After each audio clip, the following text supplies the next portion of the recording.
Good morning sa lahat. Kahapon, day off namin. May kakilala kami kasing Indonesian. Mga kaibigan din doon sa tambayan namin. Mayroon siyang binigay na ganyan. Hindi ko alam tawag nila dito. Basta ito ay yung may sesame oil na nakadikit-dikit. Ewan ko kung malagkit ito o ano. Yan. Ito ang luto din nila. Yan. Ayan. Ito may gulay-gulay na halo. Pero i-reheat ko.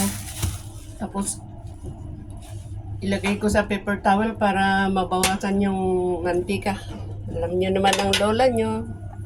Pero isa lang kainin ko dito dahil kita ko masyado mamantika. So isa lang, tapos bukas siguro yung iba.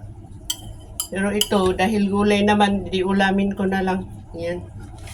Kaya ang kainin ko na idagdag ko dito. Ito. Tapos iyan. Tarang. Palagi kasi akong may naka-reserve na biscuit or cracker in case na hindi ako makabili ng tinapay or kulang. May idadagdag ako. Yan. So, tingnan natin kung okay itong avocado. Hindi naman kasi palaging okay. Oh, nice. Kalahati lang ilalagay natin. Kalahati lang kainin natin para hindi tayo masobrahan.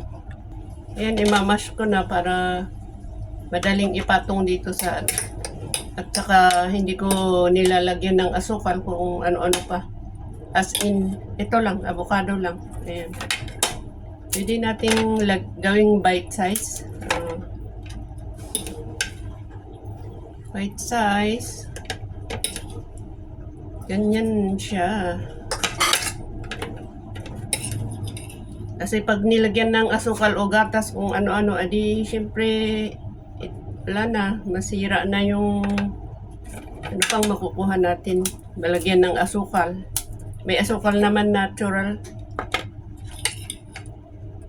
Parang may tamis-tamis siya, oh. Ayan.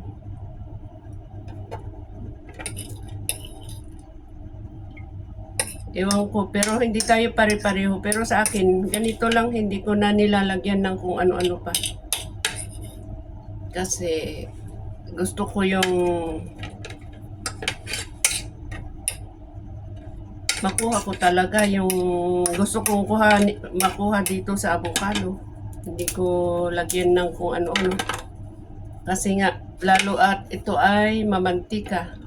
Kaya ang gawin ko dito,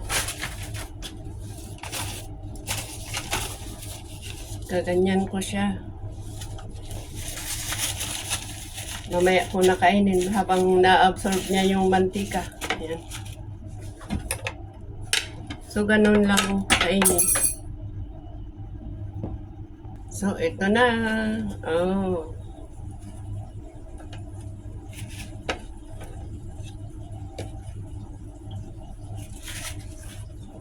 Let's eat.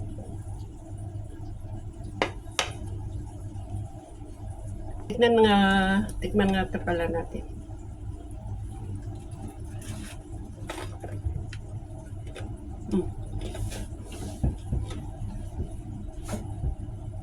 Masarap siya. Malalasahan talaga yung avocado. Pero pag nilagyan ng asukal, gatas, o kung ano pa, yun na yung nalalasahan, hindi na yung lasa ng avocado. Maraming salamat. Tensya na po.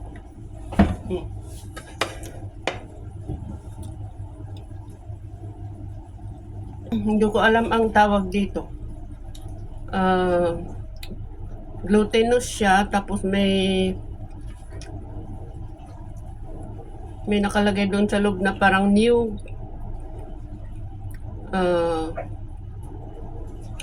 Basta hindi ko alam, basta medyo matamis yung nasa loob. Bigay ng kasamahan namin doon sa park na Indonesia. Luto nila ito, masarap din.